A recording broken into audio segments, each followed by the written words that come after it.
तर शेतकऱ्यांच्या संपात फूट पाडणाऱ्या मुख्यमंत्र्यांविरोधातल्या पंढरपुरातल्या ज्या शेतकरी संघटना आहेत त्या देखील आक्रमक झालेल्या दिसतात। मुख्यमंत्र्यांना आषाढी एकादशीला महापूजा करू देणार नसल्याचा इशारा या संघटनांनी दिलाय।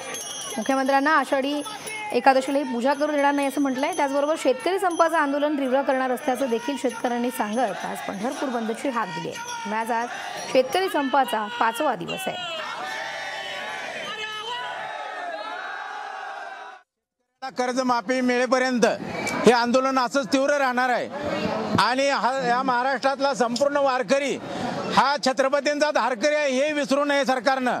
म्हणून येणाऱ्या आषाढी एकादशीला नेमाप्रमाणे मुख्यमंत्र्यांची महापूजा असती आणि ती महापूजा आम्ही संपूर्ण महाराष्ट्रातून वारकरी जमा करू आणि त्या ठिकाणी ती रोखण्याचा प्रयत्न करणार आहे।